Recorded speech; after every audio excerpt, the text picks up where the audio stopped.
Welcome back, everyone. As you know, my name is Lenore Miranda and I work here in Myrtle Beach as a realtor. This is my very good friend, Jenny.King. Hi. She's my favorite lender as well. Oh, thank you. She's from U.S. Mortgage. Yep. And today I'm going to address one of the biggest questions I myself had when I started in the career. Yeah. And I have a lot of home buyers asking these questions. Okay, great. Let's do it. So I want to buy a house. Okay. How do I prepare my credit? Ooh, great question. We get this question all the time. And it's because people are so afraid of credit, right? They've been told that the credit score, or they think it's like the dream killer. And honestly, credit is something we can definitely work with. It's just a matter of time and action. And so I would say the main thing to do to prepare for your credit is pull your annual credit report. You get one free every year from annualcreditreport.com. And I think you can pay a little bit of extra money and get all 3 scores for each bureau. And the first thing you want to do is look and see if you have credit. And if you do, what is being shown on your credit? Because really often we find that there are things that don't actually belong to us, and we have to take care of those to make sure that we're getting an accurate score for the purpose of applying. The other thing you can really do is come check with me, come chat, let's talk about it, and let's pull your credit. It's never too early to go ahead and apply. Even if you don't think any of the other things are together, we can at least take a look at it, and then I can work with you to put a real action plan in place to tell you exactly what to do. If anything needs to be paid, I can tell you what to pay, so we can make sure that you're allocating any dollars in the best way possible. And it helps us establish a timeline for you of when your credit will be where we need it to be for you to actively pursue a mortgage. Okay, so now, what if I don't have any credit? Great question. So this does happen a lot, especially with first-time home buyers who maybe are, just in their first job and they're not sure what to do. The best thing to do is you want to look at 3 things, because a lender is going to be looking for 3 different types of credit lines. One is a revolving, those are credit cards. Mm-hmm. Second is an installment, that's a personal loan of some sort. A student loan might qualify. It's something where it has an end date to be paid. Mm-hmm. And then the other is just some sort of continual usage of credit, whether it's a cell phone that you've applied for, and they just want to see that you're using it smartly. Because once you've spoken with a lender like me, and we come up with a plan and tell you exactly what kind of accounts you need, we can direct you to great contacts who can help you apply for those accounts. Mm-hmm. And then we can talk about how long and what you need to do with those accounts to make sure your credit score is building in the right direction. Okay, I'm super excited. I just got my first credit card. Ooh. Can you help me understand how I should use it best? Because I'm brand new in credit. Yes, great question. Well, the first thing you don't want to do is abuse it. So if your first credit shopping. Or at least very limited shopping. I think the thing you want to do is ask for a conservative credit limit. That's one of the best things that you'll do, because if you know that you're not sure how to use your money or how to be responsible with your money yet, you want to ask for a conservative credit limit. And then what you want to do is make sure that you don't use any more than 10% of that limit. So for example, if you get a $500 credit card limit, don't put any more than $50 on it. You want to let it hit so that it actually registers that you've used it for $50. Take a gas, a meal, couple meals maybe. I don't know. Can we get 2 meals for $50 these days? Maybe. Right? It's so hard. But you put something on it, no more than 10%. Then when the bill comes due, make sure that you pay it on time. Those are really the key things in terms of using your credit cards well.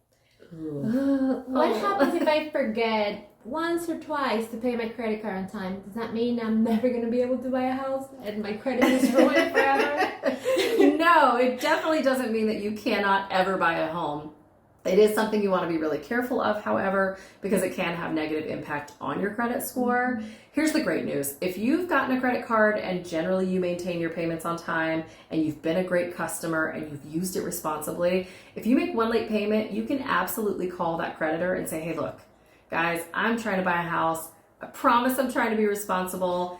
Can you take that late payment off? I'd really appreciate it. And very often, if it's a one-time transgression, they absolutely will.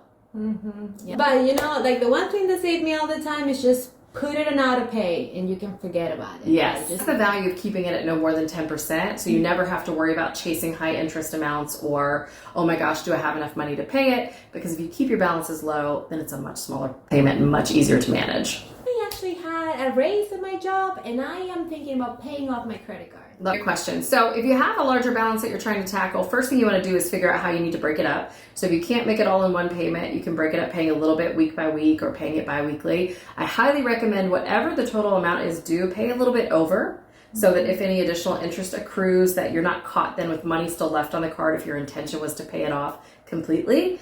And sometimes your loan is going to require that you pay it off completely for debt to income purposes. And we have other videos on debt to income. If you're not sure what that is, please check those out. But the other thing too is don't close it. That is a really important part. There are so many times when we have folks who've just been working forever to pay off their cards, and it's such a pride moment when you finally pay those things off, and then they're like, I want to close it so I never have to worry about it again, but please don't close it. That can actually really hurt your credit. The best thing that you can do for yourself if you have multiple cards and you've paid them off is put them in rotation. So for example, if you have 3 cards and they each have a specific limit, whatever that 10% limit is, rotate those cards, use one a month at the 10% and no more, and just keep paying them off on time. Is it a good idea to increase my credit limit in order to improve my score, my credit score? Yeah, it certainly can be. It's one of those things, depending on how close or how far we are from an actual purchase or closing of a home. Maybe if we're in planning stages, that's a great idea. The thing with getting a increase on your credit card is that they do sometimes pull your score, and it can be a hard inquiry. So you want to be mindful of the timing of that. For example, if you say, ooh, Jenny, I want to get my credit score up, but we're almost about to close on your home, that is not the moment to have somebody increase your score. If you've paid it down and done the things that you need, leave it alone. Just leave credit alone when you're in loan process. But if we're 6 to 12 months out, that's the perfect time to go ahead and do something like that, because then we have time to do what they call season.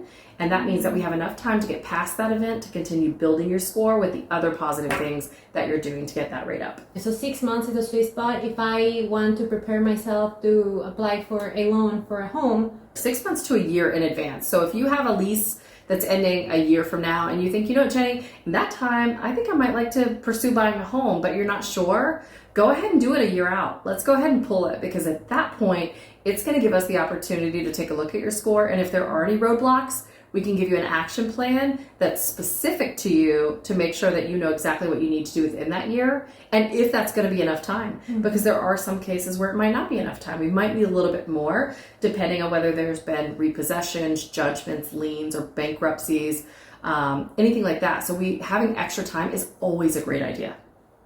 Great. So what I always recommend my buyers is let's talk to Jenny. Let's create a plan, and even if we're not ready today, she will tell us when we can be ready if we follow certain steps. There is always a way, and she will tell us what the way is. Absolutely. I always say it's never if, it's when. If you're willing to do the work, we will put the plan together and we will high five and hold your hand all the way to the end. And I will tell you, there's nothing more satisfying than watching somebody who didn't think they were in a position to buy finally close on the home and get their keys in hand. It's pretty amazing. Yeah, we're here for you. If you have Absolutely. any questions, if there is something you think we didn't cover, or there is something you want us to talk about, I'll be more than happy to make another video. Just drop it in a comment or send me a message. We're here to help you. We are part of your team. So let's get your new house. Absolutely. Thank you for watching. All right, guys.